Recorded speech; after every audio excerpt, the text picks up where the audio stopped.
gnosticismo cristão. E Epicuro, né, que ali entre o século IV e o século III a.C., ele surge com a pergunta de um filósofo grego ou características da divindade judaica. Se Deus conhece, pode tudo e é bom, por que o mal existe? Essa aqui é a pergunta básica do gnóstico. Se Deus é bom, pode tudo, por que o mal existe? O helenismo promovido por Alexandre Magno favoreceu ainda mais esse intercâmbio entre as mais variadas vertentes do gnosticismo. A gente viu ali no vídeo anterior, o gnosticismo surgiu durante o cativeiro babilônico, durante o segundo Império Babilônico, né? Depois o Império Babilônico foi sucedido pelo Império Persa, teve ali o início com Ciro o Grande, e depois sucedido pelo Império Grego, né, de Alexandre Magno. Século I, gnosticismo na Era Apostólica. Não foi fácil para os primeiros cristãos distinguir os escritos gnósticos dos escritos católicos. Passagens que mencionavam mistérios a serem revelados, conhecimentos a serem transmitidos, grupos de pessoas escolhidas por Cristo, alimentavam as doutrinas gnósticas. Essas passagens eram transcritas em escritos gnósticos, de modo que em vários deles encontramos passagens idênticas dos evangelhos canônicos. Então, os gnósticos eles usavam passagem dos evangelhos que hoje nós consideramos canônicos, passagem de escritos apostólicos, para escreverem os escritos deles. E então você vai achar, normalmente você vai achar entre os escritos gnósticos ali, os evangelhos gnósticos, passagens semelhantes aos evangelhos que nós temos na Bíblia.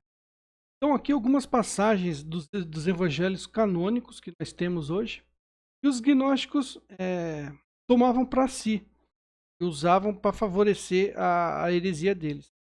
Lembrando que o gnosticismo não é uma religião, não tem uma ortodoxia. No final ali do século IV, teve um escritor cristão e ele escreveu ali, e ele relacionou cerca de 60 seitas gnósticas que existiam no final do século IV. Ter uma ideia de quantos ramos do gnosticismo existiam já no século IV. Né? Cerca de 60 ramificações diferentes de gnosticismos cristãos somente. Então aqui algumas passagens dos evangelhos que os gnósticos usavam para eles, né? Como por exemplo Mateus 13:36, onde fala: então despediu a multidão, em seguida entrou de novo na casa e seus discípulos agruparam-se ao redor dele para perguntar: explica-nos a parábola do joio no campo. Então esse negócio de ensinar o povão uma coisa e depois para o grupo mais reservado, ele explicar aquilo que ele ensinou de forma mais detalhada, mais específica. Uma passagem que os gnósticos usavam. Outra, por exemplo, está em Lucas, capítulo 24, versículos 25, 27, 31 e 32. Jesus lhes disse: ó gente sem inteligência, como sois tardos de coração para crerdes em tudo o que anunciaram os profetas. Começando por Moisés, percorrendo todos os profetas, explicava-lhes que dele se achava dito em todas as escrituras. Então se lhes abriram os olhos e o reconheceram, mas ele desapareceu. Diziam então um para o outro: não se abrasava o nosso coração enquanto ele nos falava pelo caminho e nos explicava as escrituras? Então essa aqui é a famosa passagem dos discípulos de Emaús. Eles não entendiam as escrituras e assim que Jesus explicou para eles, ensinou para eles, aí se abriram seus olhos e eles entenderam. E outras passagens onde nós vemos lá dualismos, né? Como por exemplo João 8:12, falou-lhes outra vez Jesus: eu sou a luz do mundo. Aquele que me segue não andará nas trevas, mas terá a luz da vida. Então, luz e treva, João 3,6. O que nasceu da carne é carne, e o que nasceu do espírito é espírito. Então, esse dualismo é luz e trevas, carne e espírito. E novamente, João 3,12. Se vos tenho falado das coisas terrenas e não me credes, como crereis se vos falar das celestiais? Então, esse dualismo, né? Luz e trevas, carne e espírito, terra, coisas terrenas e coisas celestiais. Algumas doutrinas contidas nos evangelhos, como João 6,63, fala: o espírito é que vivifica, a carne de nada serve. As palavras que vos tenho ditos são de espírito e vida. É um ensinamento aparentemente gnóstico. O espírito é que vivifica, a carne de nada serve.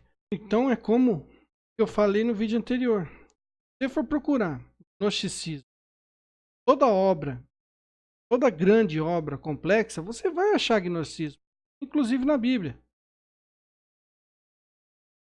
O gnosticismo foi combatido pelos hagiógrafos do Novo Testamento, principalmente nas 3 cartas, na carta aos Colossenses e aos Efésios, na Epístola de Judas, no Evangelho de João e no livro de Apocalipse. Então, em todos esses escritos que eu mencionei aqui, tem alguma coisa lá combatendo o gnosticismo. Você pega ali, por exemplo, João 4,24, ele fala: Deus é espírito, e os seus adoradores devem adorá-lo em espírito e em verdade. Novamente, João 1,1, era o verbo, e o verbo estava junto de Deus, e o verbo era Deus. E a gente analisou bem no vídeo anterior essa passagem. Segunda carta de João, 2 João, capítulo 7, mas ele fala: muitos sedutores têm saído pelo mundo afora, quais não proclamam Jesus Cristo que se encarnou. Quem assim proclama é sedutor e o anticristo. Então, já na época já haviam gnósticos com esses ensinamentos aqui. E essa aqui foi uma das primeiríssimas heresias que surgiram ali dentro do cristianismo, do catolicismo, que dizia que Jesus não tinha matéria, não se encarnou. Era um ensinamento gnóstico. Mas é uma heresia que dizia aquele corpo que Jesus usou era só uma aparência. Aquele corpo não era Jesus. Jesus era somente espírito. Aquele corpo não tinha ali o espírito de Jesus nele. Inclusive no evangelho apócrifo gnóstico, se não me engano, o evangelho de Pedro, mostra uma passagem que explica bem isso aqui. Uma parte lá do evangelho diz: Jesus chamou Pedro e os dois de longe viram a crucificação de Jesus. Então Jesus de longe estava vendo a sua própria crucificação e dizendo para Pedro: eu não estou lá, Pedro. Lá é só um corpo, é só matéria. E os dois, Pedro ficou aliviado, né? Saber que o Senhor dele não estava sofrendo, e sim somente a matéria, somente o corpo. Então, já na época de Jesus tinha esses ensinamentos gnósticos, na época dos apóstolos, melhor dizer. 1 Timóteo, capítulo 1, versículo 4. E a preocupar-se com fábulas e genealogias. Essas coisas, em vez de promoverem a obra de Deus, que se baseia na fé, só servem para ocasionar disputa. Então gravem bem essa passagem e mais à frente a gente vai ver o porquê que Paulo disse isso. Ia preocupar-se com fábulas e genealogias. Gravem bem isso aí. Mais à frente a gente vai ver porquê que Paulo disse isso. Questão de genealogias e fábulas. É mais um combate ao gnosticismo que Paulo estava fazendo aqui. Carta aos Colossenses, capítulo 2, versículos 8 e 9.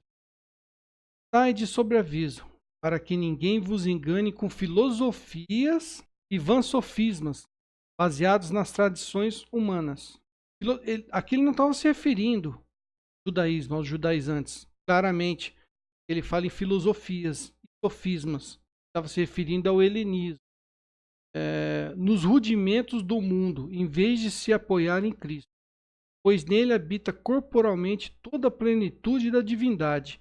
Novamente, Paulo insiste em dizer, corporalmente habita a plenitude da divindade, ou seja, na matéria. A matéria de Jesus Cristo habita toda a divindade. Não era um espírito só utilizando uma casca, um corpo como uma casca, com algo descartável. E aqui vamos já pular já para o século II. E as escolas teológicas que se formaram ali a partir do século II, na era pós-apostólica, na era dos padres apostólicos, né? Então a gente tem claramente ali o Concílio de Jâmina, que é a escola de Jerusalém, ali onde se concentrava todo o gnosticismo judaico, em Jerusalém, e a parte cristã estava dividida em duas escolas teológicas, a escola de Antioquia, no lado oriental, e a escola de Alexandria no lado ocidental. Então, no início do cristianismo, a gente vê claramente duas escolas teológicas ali distintas. A escola de Antioquia e a escola de Alexandria. A escola de Antioquia formava muitos teólogos bons e muitos hereges, da mesma forma que Alexandria. De Alexandria saíam muitos teólogos bons, muitos patrísticos bons, também saíam muitos hereges. E é comum a gente ver nos primeiros séculos esse revezamento. Ora, vinha uma heresia de Antioquia e alguém de Alexandria combatia. Como, por exemplo, marcionismo. O marcionismo veio da escola de Antioquia. Foi combatido, se não me engano, por Santo Atanásio, que é da escola de Alexandria.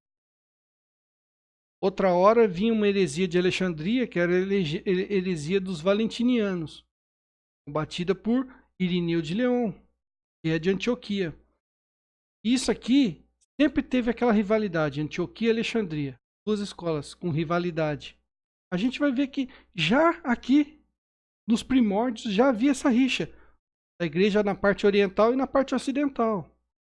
Essa rixa já começa aqui, né? Então, aquilo que vai terminar no grande cisma em 1050, o embrião dele já está aqui já, na teologia de Antioquia e na teologia de Alexandria. O Concílio de Jâmina, para quem não conhece, é um concílio onde a gente não tem muitos relatos históricos. Se eu não me engano, o que a gente sabe desse concílio é o que consta no Talmud. Não tem muitos dados históricos sobre esse concílio aqui, mas é um concílio de judeus que aconteceu ali no final do século I e início do século II. Foi um concílio feito para combater o avanço do cristianismo. O cristianismo estava se misturando muito, era considerado uma seita do judaísmo, e os judeus resolveram fazer esse concílio justamente para botar essa linha divisória entre cristianismo e judaísmo. Então, nesse concílio aqui, os cristãos foram, por exemplo, proibidos de frequentar sinagogas. Então, foi um concílio judeu anticristão. Por incrível que pareça, protestantes utilizam o cânone das escrituras do Antigo Testamento estipulado nesse concílio aqui. É um concílio anticristão. Então, Lutero recorreu a um concílio anticristão para definir quais livros do Antigo Testamento eram inspirados ou não. Então, um pouquinho sobre o Concílio de Jâmina. Nesse concílio foram tomadas decisões com base no nacionalismo judeu. Então, eles rejeitaram todas as escrituras produzidas fora de Jerusalém e em outros idiomas, além do hebraico, incluindo o aramaico. Então, tudo que foi escrito em grego, em aramaico, eles rejeitaram. Só aceitaram o que estava escrito, tinha sido escrito em hebraico. Proibiram os cristãos de frequentar as sinagogas e participarem dos cultos judaicos. Então, foi a partir daqui que os cristãos deixaram de ir às sinagogas para ler as escrituras. E eles começaram a fazer o culto deles 100% em ambiente cristão, em ambiente católico. Ora nas catacumbas, ora na casa de algumas pessoas, porque lembrando o contexto da época, final do século I já era uma época ali pós reinado de Nero, então os cristãos já estavam sendo perseguidos, não podiam se encontrar publicamente, se encontravam secretamente em casas ou em catacumbas. Então eles deixaram de frequentar sinagogas, passaram a fazer a liturgia da leitura, escrituras e a liturgia da Eucaristia, tudo no mesmo ambiente. Houve a necessidade, aí, como diz lá em Atos dos Apóstolos, iam, ora parte do Antigo Testamento e ora escrito dos apóstolos. A tradição passou a ter autoridade sobre as escrituras, tornando os judeus submissos ao Talmud. Então, a partir daqui, o Talmud, você tinha que ler a Torá e interpretar de acordo com o Talmud. Era o Talmud que interpretava a Torá. O sentimento de povo escolhido por Deus foi o motivo dessa reforma, distinguindo os judeus eleitos e separados por Deus dos goim, ou gentios impuros, incluindo nós cristãos. Mateus 15, versículo 2. Alguns fariseus e escribas de Jerusalém vieram um dia ter com Jesus e lhe disseram: Por que transgridem seus discípulos a tradição dos antigos? Nem mesmo lavam as mãos antes de comer? Mateus 15, 11. Ouvi e compreendei. Não é aquilo que entra pela boca que mancha o homem, mas aquilo que sai dele. Eis o que mancha o homem. Atos 10, 15. Disse Pedro: De modo algum, Senhor, porque nunca comi coisa alguma profana e impura. Só que o gnosticismo judaico, praticamente, a gente já encerra aqui. Porque os judeus o gnosticismo judeu culminou na Cabala, incluída no século X. E ele não daria mais trabalho aos cristãos até surgir o fenômeno sionista, século XIX.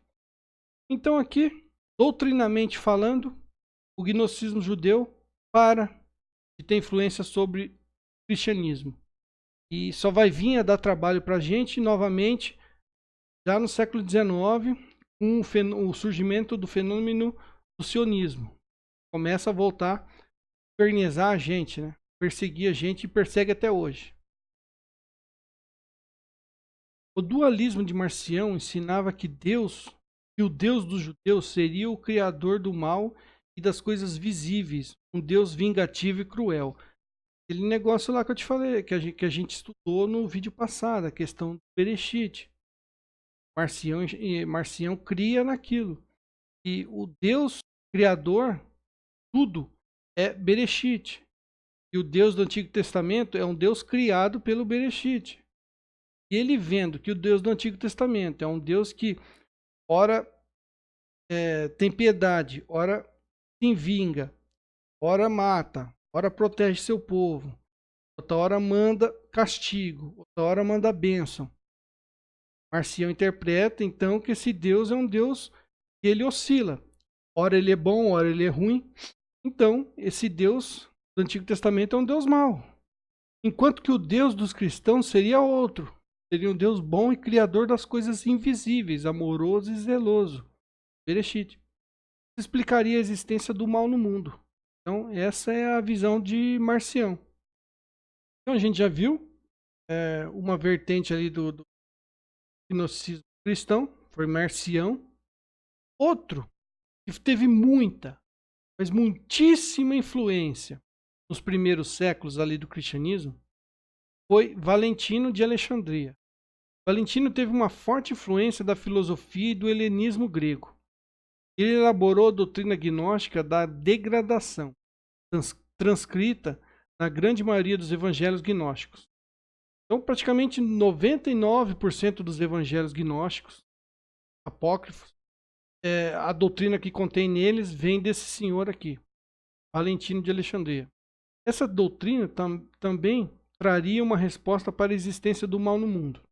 Irineu de Leão explicaria e combateria mais tarde essa doutrina em sua obra Diversos Héreses.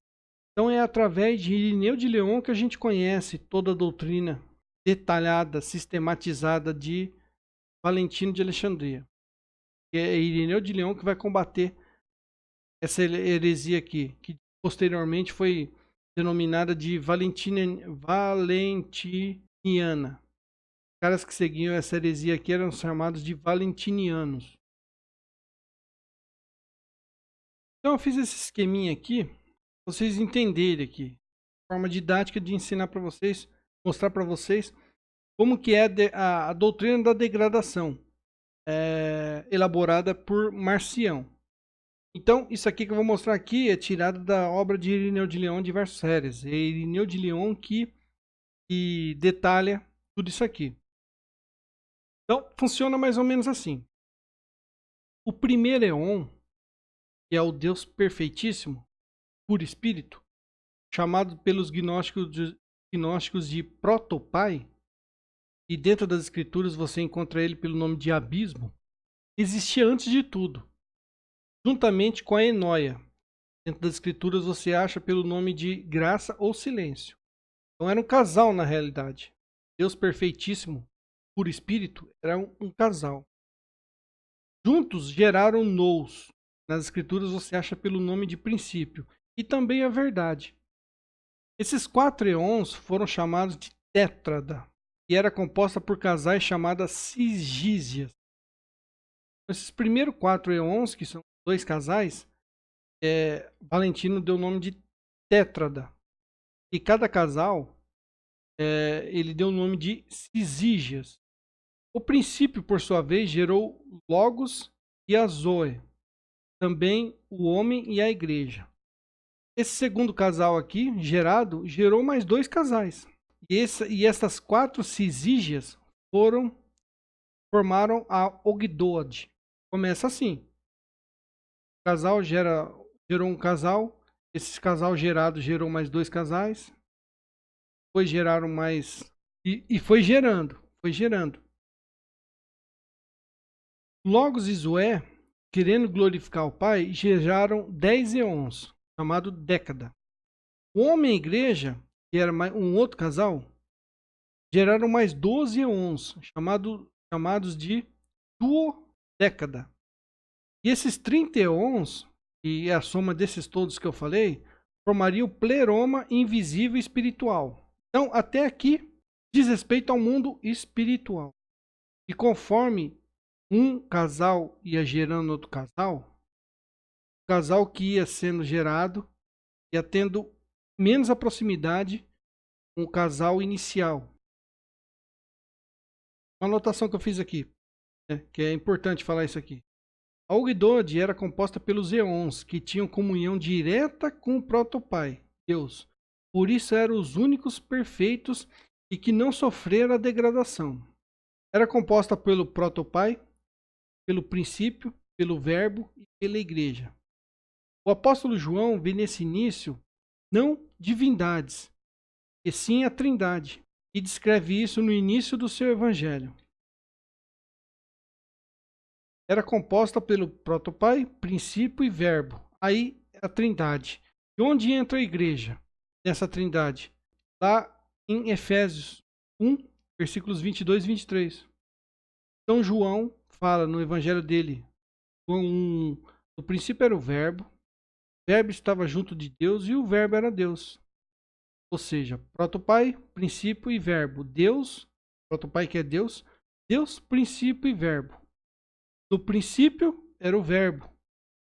E o verbo estava junto de Deus e o verbo era Deus. Ele vê aqui a trindade, ele já vê a trindade aqui. E onde que entra a igreja? A igreja você vai ver lá em Efésios capítulo 1, versículo 22 e 23.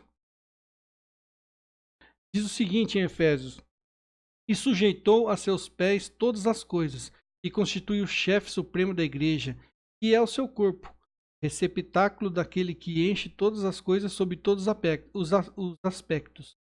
Então, a igreja faria parte da trindade, porque a igreja é o corpo de Cristo. Sendo o corpo de Cristo, pertence a Cristo, faz parte de Cristo, e Cristo sendo a terceira pessoa da trindade, de certa forma a igreja compõe a trindade, né? Ajuda a compor a trindade. Então você vê ali que João, você analisar bem, já deixa bem claro ali. Ele vê aquele ensinamento ali dos gnósticos, a trindade. Então, o que Irineu ensina ali? O que ele diz na obra dele ali? Em Diversos Hereses, primeira parte, parágrafo 3, ele fala o seguinte: por isso, isso aqui é o que Irineu aqui é Irineu explicando o que os gnósticos ensinavam. Tá bem claro, isso aqui não é o que Irineu ensina. É ele explicando a doutrina dos gnósticos. Então ele diz o seguinte: por isso dizem que o Salvador, pois recusam dar-lhe o nome do Senhor, não fez nada publicamente durante 30 anos para significar o mistério destes eons. Então, os gnósticos pulsavam dentro dos evangelhos e tentavam relacionar alguma coisa que estava dentro dos evangelhos a esse número de 30. Por isso que Jesus ficou 30 anos sem ensinar publicamente. Por quê? Ficava o mistério dos eons. Também dizem, na parábola dos operários enviados a trabalhar na vinha, que indicam toda clareza esses 30 eons. Vendo? Os 30 eons estavam lá até dentro da parábola. Trabalhadores da vinha. De fato, se a gente for ver, alguns são enviados na primeira hora, outros na terceira, outros na sexta, outros na nona e outros na 1/10 hora. Somadas essas horas diversas, dão um total de 30.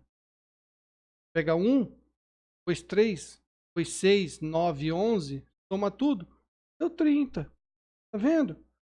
Contido lá dentro da parábola. Um ensinamento contido lá secretamente. Pelo número de horas são indicados os eões.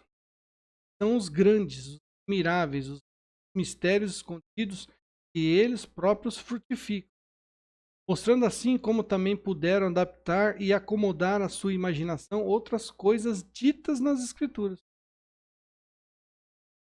A Sofia, quer dizer sabedoria em grego, tomada pela soberba, que gera sozinho, sem seu companheiro desejado. Então, o último casal gerado foi a Sofia e o desejado. E a Sofia, ela quis gerar sozinha, sem o desejado, sem o parceiro dela.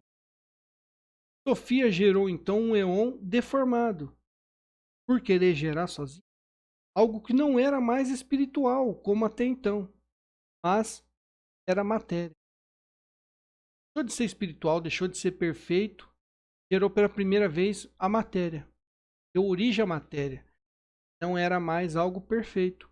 Um texto do Antigo Testamento que os gnósticos usavam ensinar para mostrar, tá vendo? No Antigo Testamento tem esse ensinamento aqui. Usavam, tá lá em Provérbios, Provérbios capítulo 8, 1 ao 5 e 22 e 23.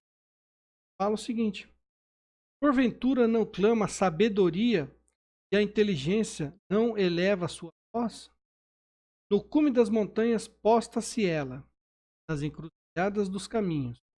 Alça sua voz na entrada das torres, junto às portas, nas proximidades da cidade. É a vós, ó homens, que eu apelo. Minha voz se dirige aos filhos dos ó simples, aprendei a prudência, adquiri a inteligência, ó insensatos. O Senhor me criou como primícia de suas obras, desde o princípio, antes do começo da desde a eternidade fui formada antes de suas obras dos tempos antigos. Aqui nessa passagem, está falando da Sofia, está falando do Éon, desse Éon, Sofia, da sabedoria. E ainda, inclusive, cita outros Éons aqui. O Éon, homem, princípio, eternidade. Está dizendo respeito a Sofia, a gnose. Gnose em grego quer dizer o quê? Sofia. Irineu escreveu. O que Irineu escreveu sobre isso? Mas o último e mais novo éon da duodécada, gerado pelo homem na igreja, isto é, a Sofia, excitou-se grandemente e sofreu a paixão, mesmo sem o abraço do cônjuge, o desejado. Essa paixão nascida ao redor do nous, da verdade, apagou-se neste éon, isto é, Sofia, que foi alterada com aparência de amor, mas na realidade de temeridade, porque não se comunicara com o Pai perfeito, da mesma forma que o nous. O nous foi gerado diretamente pelo Pai, pelo protopai. Já a Sofia foi gerado bem lá na frente, bem longe. Esse éon gerado pela Sofia era o demiurgo, lembra? Demiurgo, arquiteto, que a gente viu no vídeo passado. que optou por viver separado dos demais íons, isolado nas trevas. Então a Sofia, ela gerou sozinha, sem a ajuda do parceiro. E o que ela gerou? Ela gerou esse íon chamado demiurgo. Foi a primeira matéria a existir. Um íon defeituoso. Então lá no livro de Sabedoria, 10, versículo 1 ao 4, a gente encontra uma passagem, quer dizer, a gente não, gnósticos encontravam uma passagem que ia a respeito ao demiurgo. Sabedoria, capítulo 10, versículo 1 ao 4, fala o seguinte: o primeiro homem, pai do mundo, foi criado sozinho, foi a sabedoria que cuidou dele. Doou de seu próprio pecado, deu-lhe o poder de reinar sobre todas as coisas. Porque o perverso, na sua ira, dela se afastou, pareceu depois seu furor fratricida. E estando a terra submersa por causa dele, pelo dilúvio, a sabedoria de novo salvou, indo justo, tenho sem valor. Então aqui a gente vê sabedoria cuidando da criação dela. E sobre isso Irineu escreveu o seguinte: esta foi a origem e a essência da matéria. Aqui Irineu descrevendo como os gnósticos ensinavam o surgimento da matéria. Esta foi a origem e a essência da matéria. Afirmam eles. A questão deixa clara, afirmam eles, não eu. De que é feito este mundo? Da conversão tiveram origem todas as almas do mundo. Demiurgo, bem como o temor e da tristeza, todo o resto. Então do demiurgo surgiu a matéria. E da conversão tiveram origem todas as almas. Demiurgo deu origem à matéria, das almas não. Das lágrimas de Acamote originaram-se todas as substâncias úmidas. Do sorriso as luzes, da tristeza, temor, os elementos corpóreos do. Ele usa muitas assim, muita linguagem assim. Hoje não entendemos. As pessoas da época entendiam. Do Acamote. De fato, às vezes chorava e estava triste, como dizem, por ter sido abandonada sozinha nas trevas e no vazio. Às vezes, quando se lembrava da luz que a havia abandonado, acalmava-se e ria. Às vezes voltava-lhe o temor. Outras vezes estava fora de si pela angústia. Então, o demiurgo, ele criou um mundo material imperfeito como ele próprio. Ele criou o mundo material a partir dele. E foi a primeira matéria. Dele, ele fez o restante das coisas materiais. Isolado e criador de tudo. Demiurgo se revelou aos homens criados por ele, dando origem ao que chamamos hoje de Antigo Testamento. Todo o Antigo Testamento foi revelado não por Deus perfeitíssimo, mas pelo Demiurgo. Foi o Demiurgo que inspirou pessoas do Antigo Testamento a escreverem o Antigo Testamento. A inspiração veio do Demiurgo, não de Deus. Mas no Demiurgo existia algo, mesmo que mínimo e deformado, daquilo que o protopai criou originalmente. Então, apesar de Demiurgo estar distante do primeiro casal, ainda restou nele um pouco do primeiro casal.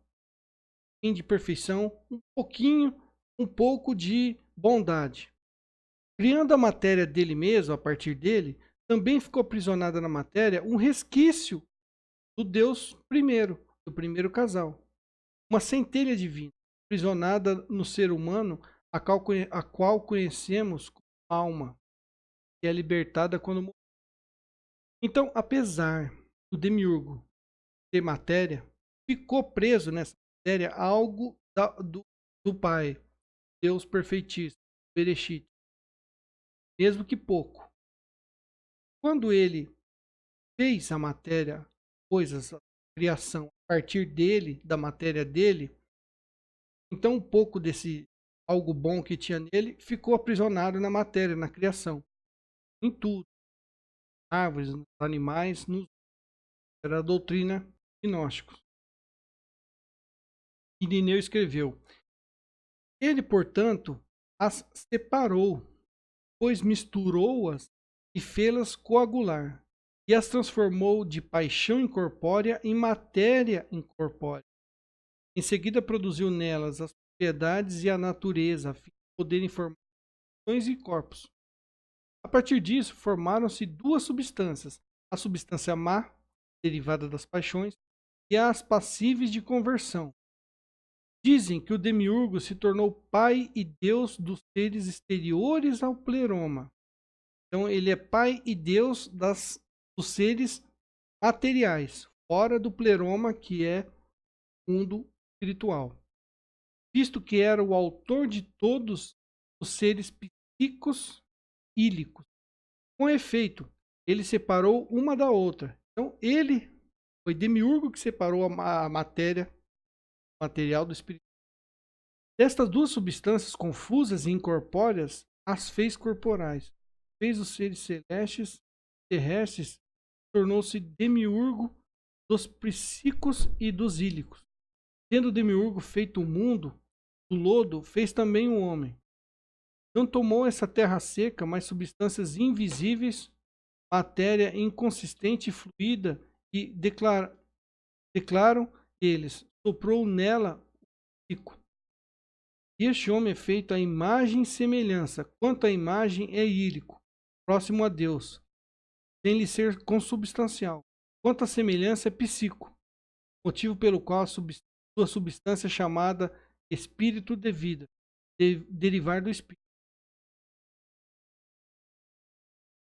Pronto ao Pai, Deus e perfeitíssimo, manda então ao mundo o éon perfeito, nous, princípio, para ensinar às almas que estavam aprisionadas à matéria o caminho da salvação.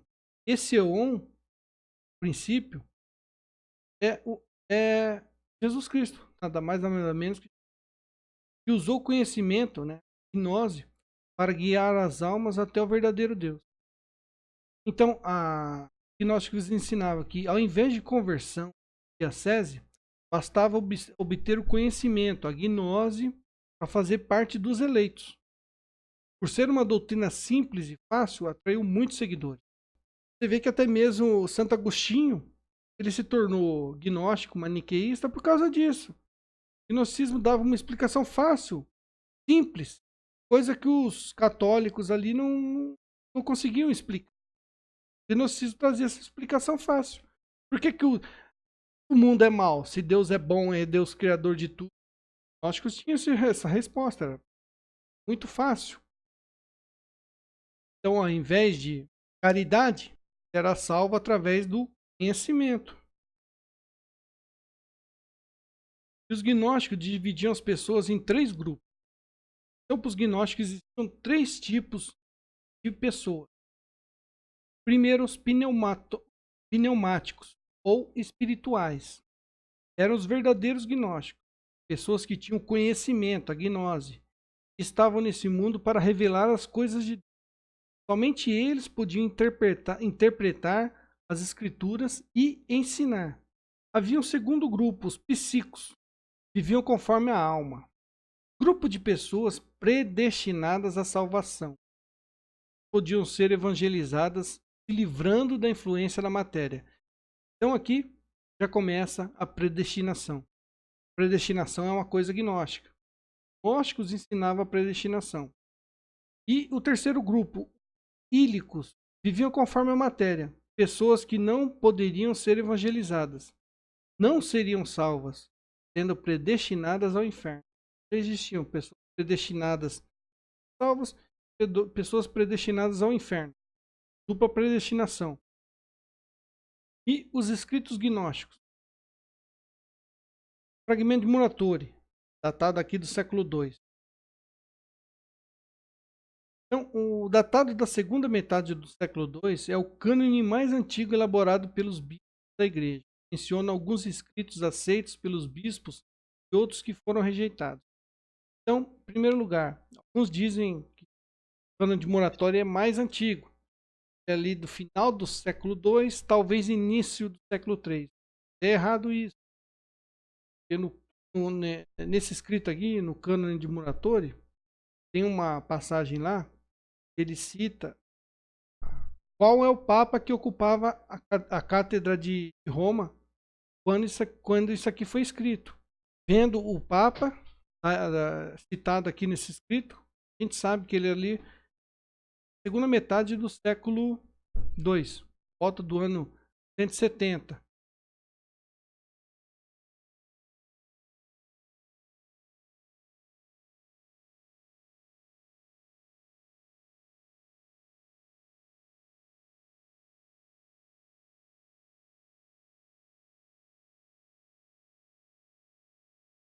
E outra coisa, lembra que eu falei então que os católicos foram expulsos das sinagogas?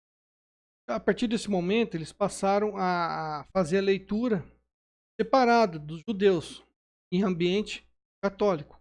Então eles tiveram que fazer uma lista ali de livros que era permitido serem lidos dentro da missa. Então primeiro existiu a igreja, depois existiu a liturgia, que é a missa, e depois veio a primeira lista de livros. Livros que a hierarquia da igreja decidia, permitia. Então, primeiro veio a igreja, depois veio a liturgia, e por causa da liturgia veio uma lista de livros.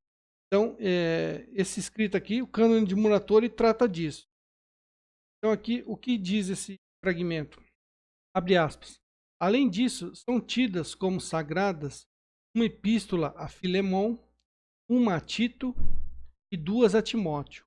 Ainda que sejam filhas de um afeto e amor pessoal, servem à honra da Igreja Católica e à ordenação da disciplina eclesiástica.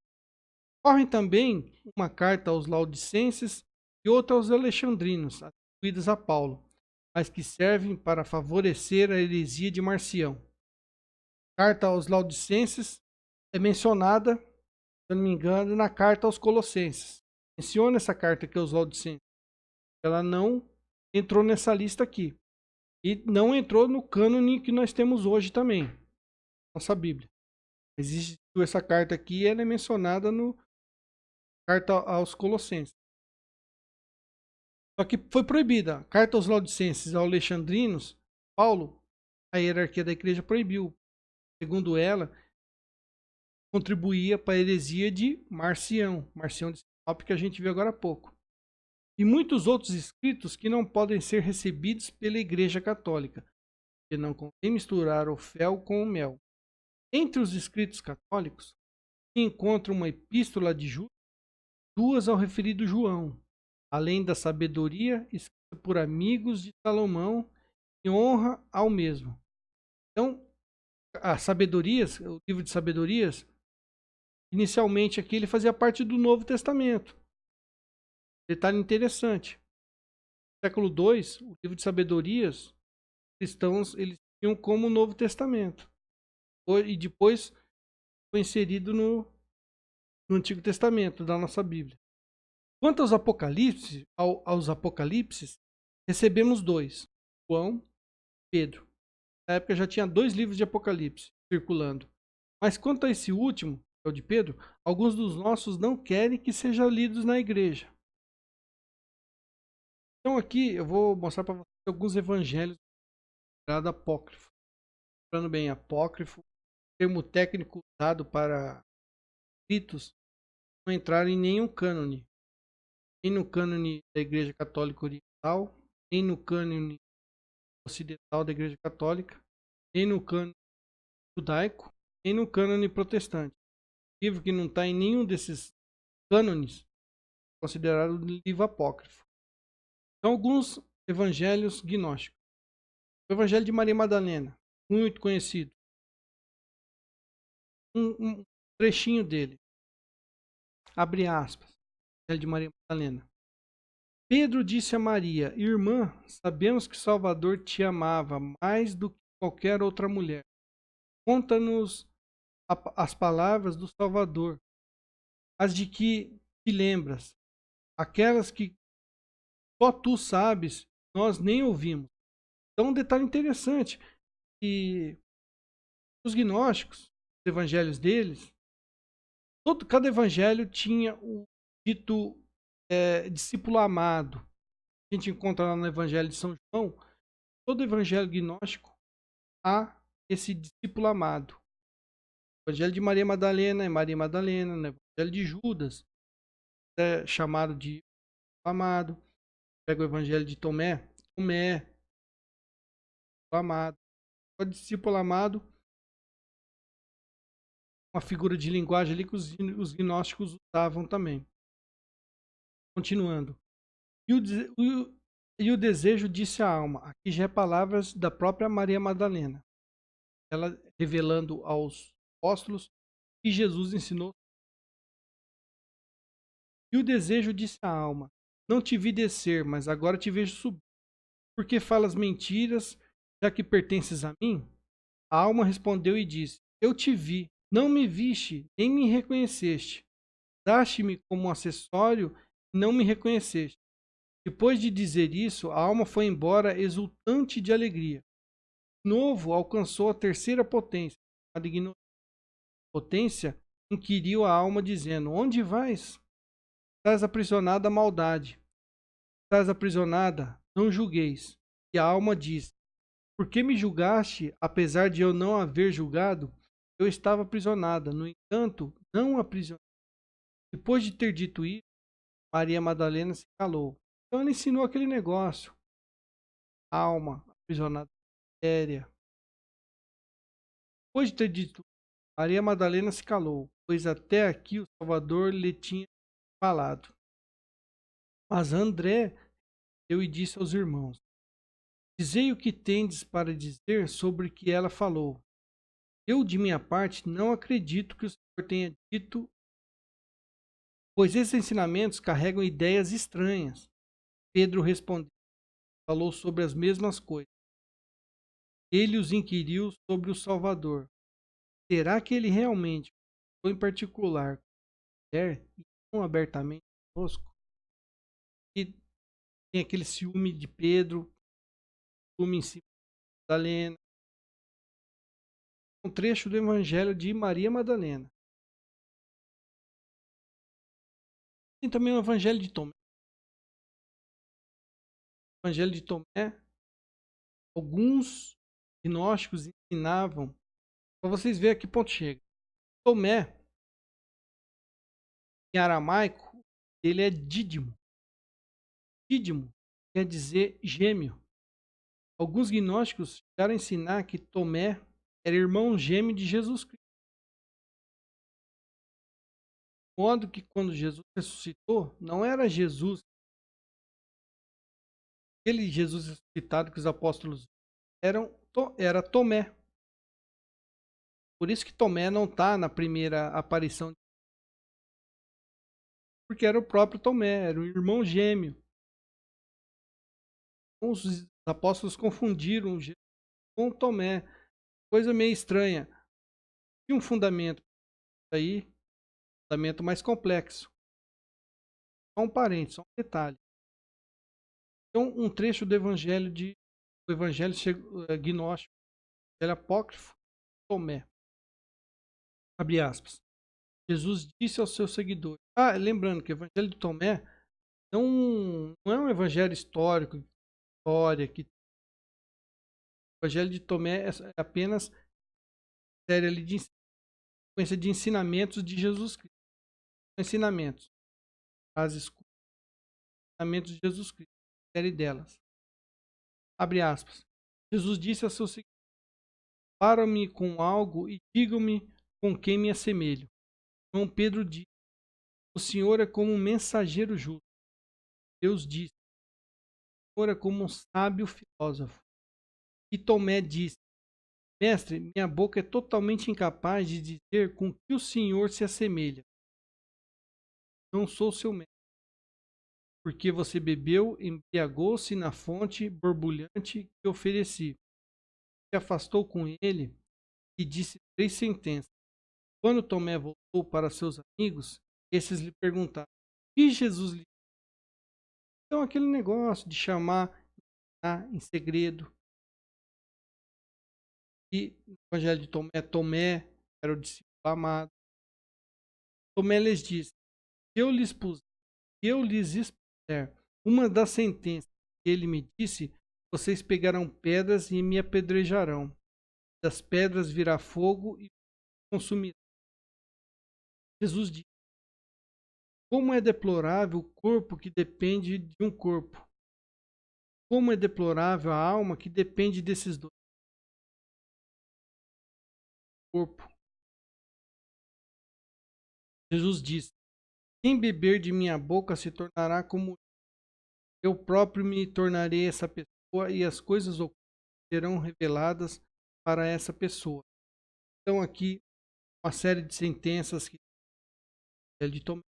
Essa última aqui, quem beber da minha boca se tornará como eu. Nós pregavam que o beijo é uma forma de transmitir a sofrência, sabe? Por isso que aquele beijo na boca da Helena não tem nenhuma conotação sexual. É por causa desse ensinamento que nós tínhamos de que no beijo transmite aquele beijo de Cristo. Era uma forma de transmitir o conhecimento.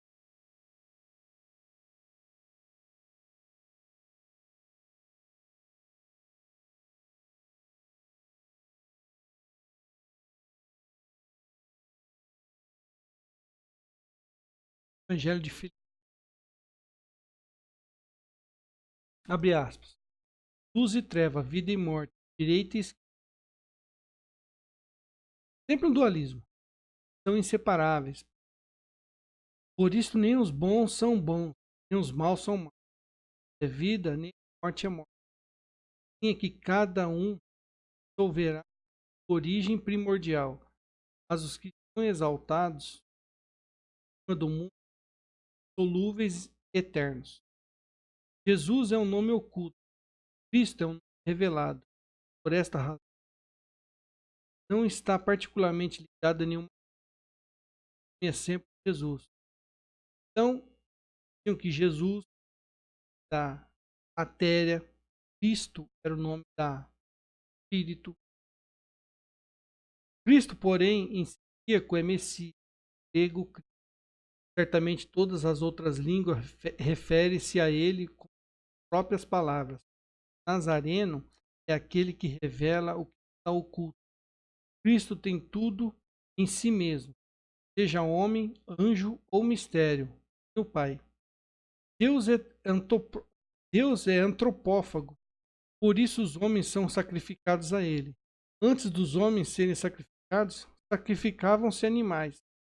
Aqueles a quem eram sacrificados eram Deus. Tão conhecido, né? Quem não conhece o Evangelho de Judas? O Evangelho de Judas, Judas é o discípulo amado. É um pouco sobre o Evangelho de Judas, abre aspas. Era um mestre, tu és o filho do nosso Deus. Jesus, porém, disse: onde vós me conheceis, em verdade digo-vos, a geração vós que me conhecerá.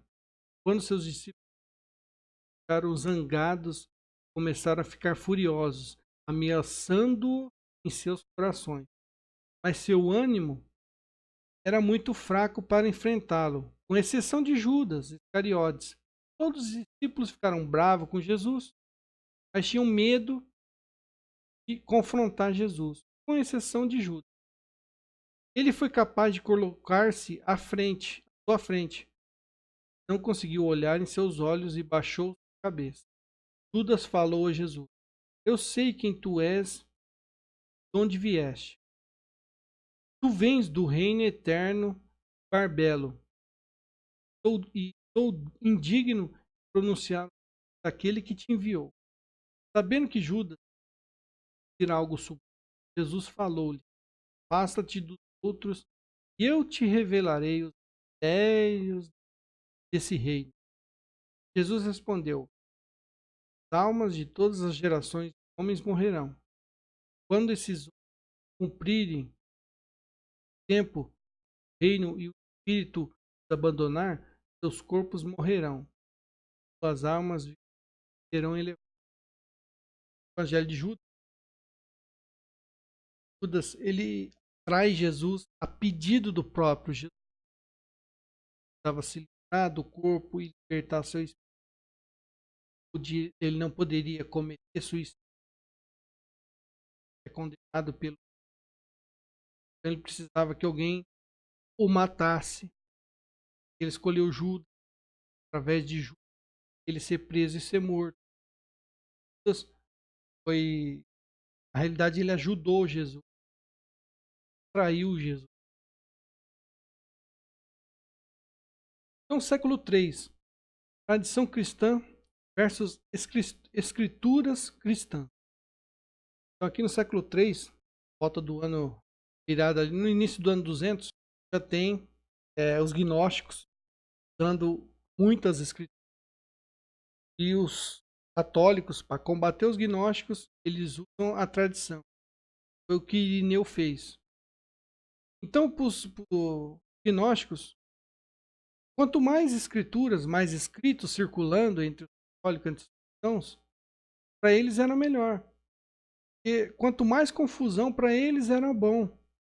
Porque tendo confusão, tendo bagunça, pessoas iam recorrer a eles para explicar.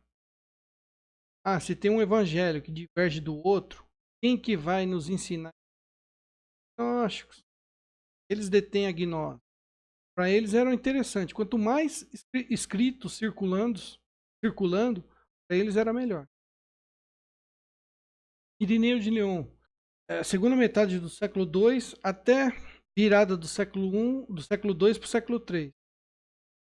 Irineu de Lyon nasceu em Esmirna, que hoje é a Turquia. Se tornou bispo de Lyon.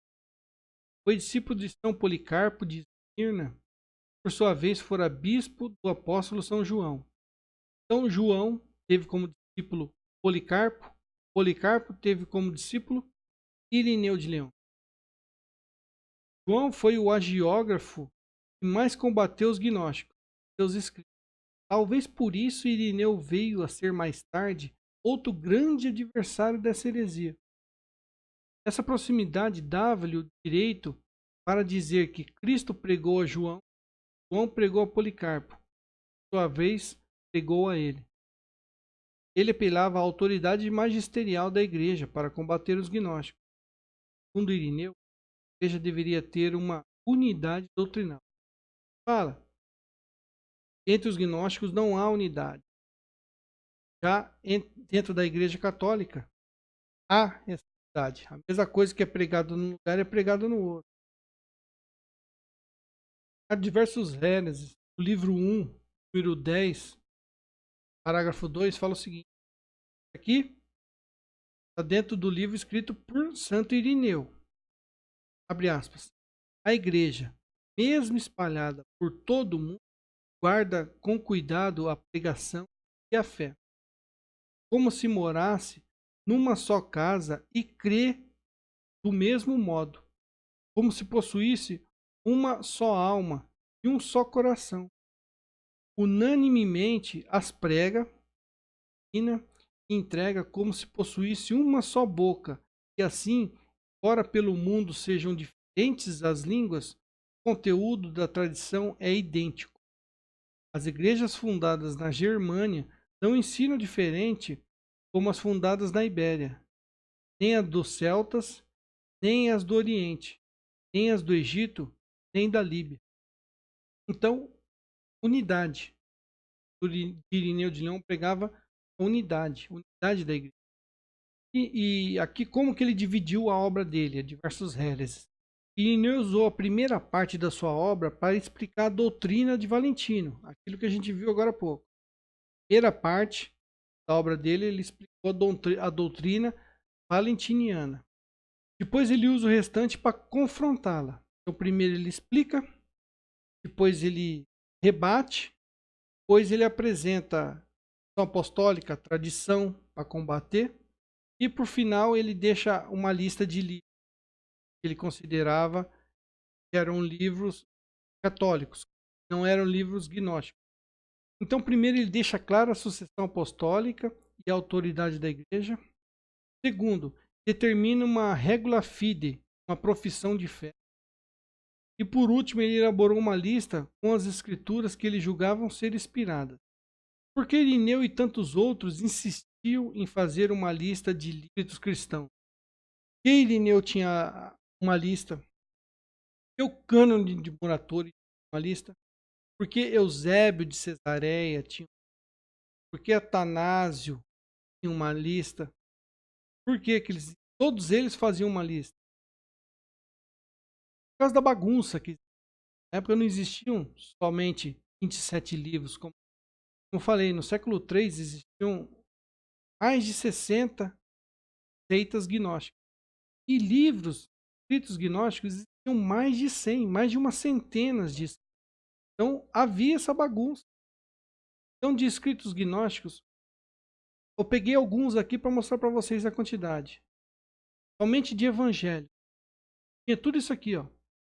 Proto-evangelho de Tiago, evangelho armênio da infância, evangelho dos Nazarenos, evangelho de Marcelo, Basílio, evangelho de Cerinto. Mas existia só isso aqui? Não. Mas tinha tudo isso aqui. Atos de Pedro, Atos de Paulo, Atos de Filipe, Atos de Paulo e Tecla, que é um escrito muito conhecido também. Atos. Apocalipse. Tudo isso aqui de Apocalipse. E epístolas. Tinha tudo isso aqui. Tinha epístola dos Coríntios. Um detalhe. Primeira epístola de Clemente, segunda de Clemente, por muito tempo, foi considerada ali Novo Testamento. A gente no finalzinho lá, no século IV, que ela não entrou. Não foi canonizada. Entrou no cânone da igreja. Então, epístola. Tudo isso aqui de epístola. Mais isso ainda. Primeira Clemente, segunda Clemente, e tinha até uma terceira epístola aos Coríntios.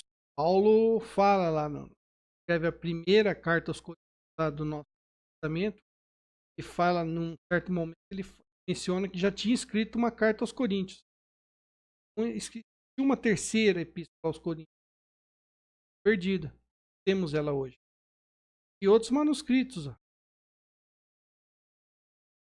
Manuscrito. Manuscrito que circulava entre os cristãos até o século terceiro, século quarto ali. Então, chegando no século IV, condenação do gnosticismo de Marcião e de Valentino. Até o início do século IV ali, infernizavam a igreja. Concílio de Nicéia, 312, o imperador romano, dessa perseguição cristã. Já duravam 250 anos. Uma das exigências do imperador, que o imperador fez, é que seja colocado um fim no conflito interno da própria igreja. Estava aderindo à igreja, só que ele estava vendo que a igreja estava bem dividida ali, entendeu? Certo? As diversas vertentes ali gnósticas. Um desses conflitos é justamente entre os gnósticos e a igreja estava dividida entre seguidores de Valentino, seguidores de Marcião, seguidores dos católicos. Por fim, o concílio acatou a decisão dos bispos, condenou os demais. O dualismo de Marcião e a confusão de Valentino foram rejeitados. Embora ambas sejam gnósticas, a heresia de Marcião recebeu o nome de marcionismo e a heresia de Valentino, gnosticismo ou Valentino. Então aqui, depois desse concílio de Nicéia, tem ali um cânone elaborado por Constantino. Mandou fazer 50 Bíblias, chamadas 50 Bíblias de Constantino. Então, aqui a igreja já deu um horizonte ali, porque ia ser o nosso Novo Testamento, né? Foi definido mesmo, batido o martelo como dogma, no Concílio de Hipona e posteriormente confirmado no Concílio de Cartago. Trecho do credo da profissão de fé de Nicéia. Então, o que Nicéia decidiu ali no final do concílio? Creio em um Deus Pai Todo-Poderoso, Criador do céu e da terra e de todas as coisas visíveis e invisíveis. Essa é a parte do credo que condena o gnosticismo.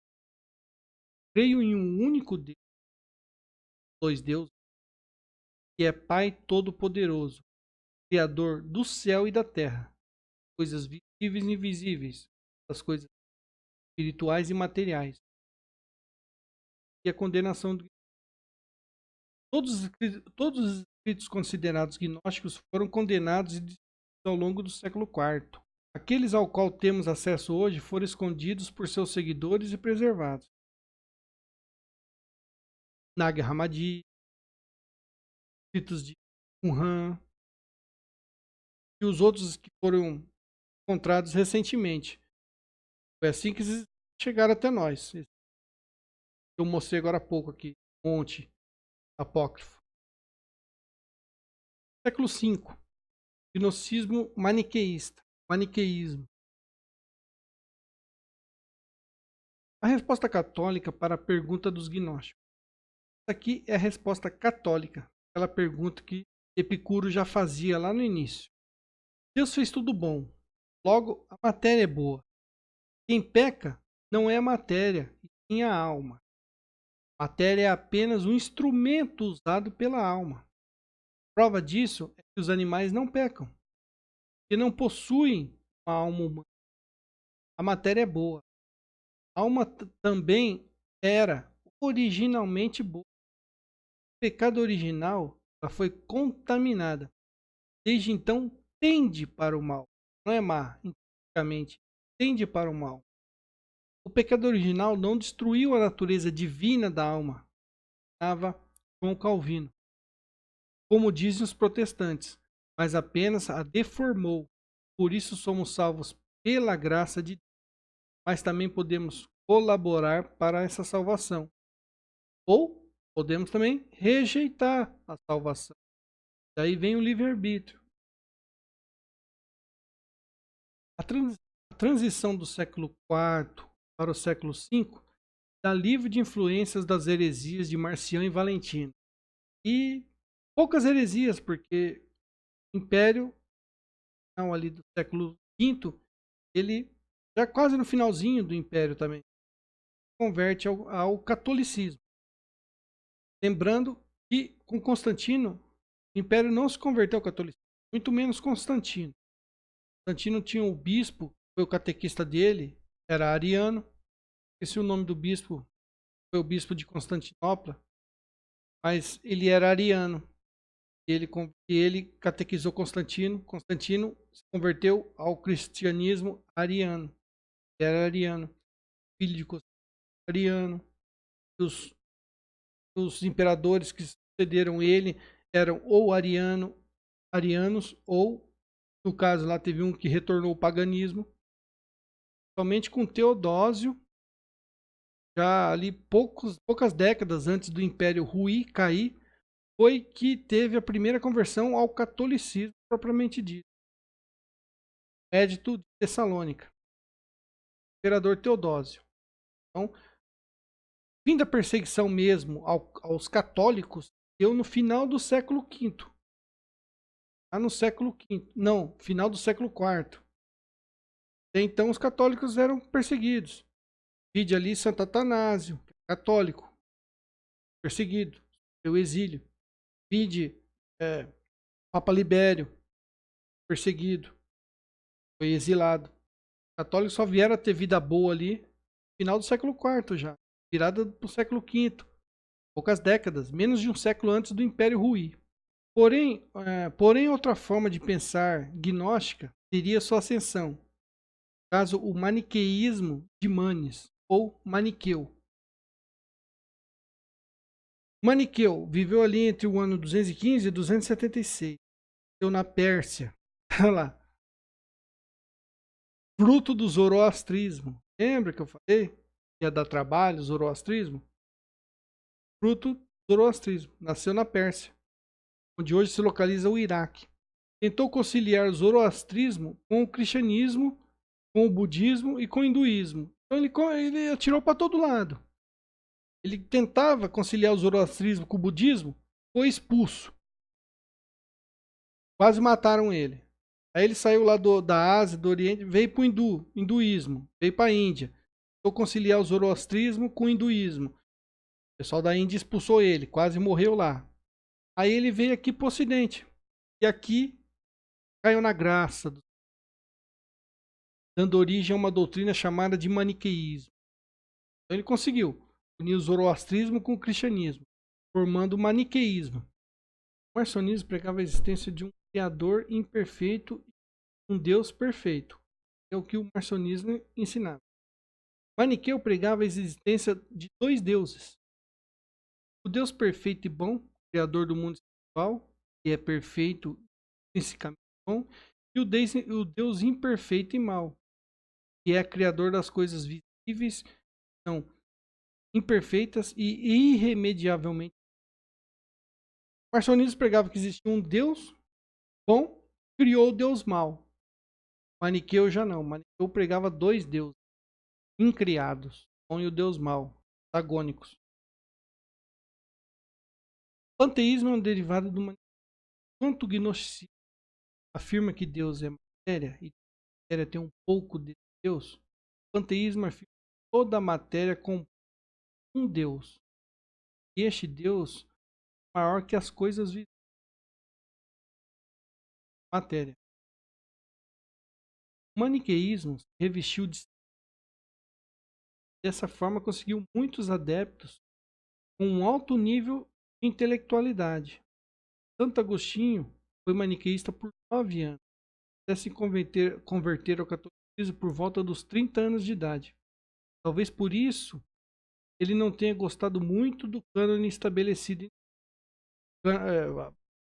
Agostinho não gostava muito do cânone que nós temos na Bíblia hoje, do Novo Testamento. É que ele soltou aquela frase: eu não creria nos evangelhos se a isso não me levasse a autoridade da Igreja Católica. Um ranço maniquei. Lembrando que Marcião condenava ali, enquanto os valentinianos queriam muitos livros, ali, centenas de livros no Novo Testamento, marcionitas tinham somente o Evangelho de Lucas, umas cartas de Paulo, mesmo assim mutiladas, e só. E Agostinho tinha um pouco dessa visão ainda. Mas, mesmo ele não concordando, ele baixava a cabeça. Roma locuta, causa finita. Como ele mesmo escreveu, Roma locuta est, causa finita est. Em algumas de suas obras, notamos um dualismo, mas um dualismo católico, frente às obras de Santo Agostinho. Depois de convertido, ele combateu fortemente essa heresia. Em uma discussão sobre a origem do mal contra um homem chamado Fortunato, ele conseguiu vencer após 48 horas de debate. E viria a debater 12 anos depois com outro maniqueísta chamado Félix. Veio a se converter. O cara debateu com ele e se converteu. Algumas obras de Agostinho contra o maniqueísmo são De Moribus Manichaeorum, Os Fundamentos, O Livre-Arbítrio e a Natureza do Bem. Os maniqueístas foram perseguidos pelo Império Romano, pelos imperadores Diocleciano, Constantino, Constâncio II, Valeriano I e, por último, Teodósio, católico. Algumas doutrinas maniqueístas. Então, essa aqui que eu vou ler agora é uma doutrina maniqueísta. Ensinava, abre aspas, as flores nascem quando a semente dos tocam a terra, gotas de luz divinas espalhadas entre nós. Quanto mais a flor for brilhante, mais polposo, mais rica é neles a substância divina. O maniqueísmo rejeitava tudo que era material, obra do Deus diabólico. Manes teve 12 apóstolos e deu sua Bíblia maniqueísta. Uma Bíblia maniqueísta. Fundou sua igreja com 72 padres e diáconos, dando claramente Jesus e a Igreja Católica, mas rejeitava a encarnação do Verbo. O cristianismo também conservou 2 sacramentos, o batismo e a Eucaristia, celebrados no maniqueísmo. Proibiu a procriação e o juramento. O maniqueu foi perseguido também na Pérsia, acusado de fraudar os zoroastristas. Foi preso e morreu na prisão. A Índia e a China conseguiram banir essa doutrina. ela se infiltrou no cristianismo, tanto no Oriente quanto no Ocidente. Na igreja, foi combatida pelo Papa Euquíades, por Santo Efrem, São Cirilo de Jerusalém, Santo Epifânio, Papa São Leão Magno. Mas na África, ela ainda teve forte influência até o século V. Talvez ela não tenha obtido sucesso por não ter recebido o apoio de nenhum imperador, mas se manteve secreta até o século X. Isso aqui, vou deixar. A partir daqui, eu vou deixar para gravar num outro vídeo, para falar um pouco do século X, sobre o ressurgimento do maniqueísmo gnóstico cristão. Então, eu vou tratar especificamente de uma seita, de uma heresia, do século X, heresia maniqueísta. Muito trabalho para a igreja. Por causa dessa seita, deu origem também à Inquisição Católica, a Sagrada Inquisição. Então, no próximo vídeo a gente vai fazer um complemento. Próximo vídeo, até o próximo vídeo. Eu guardo você.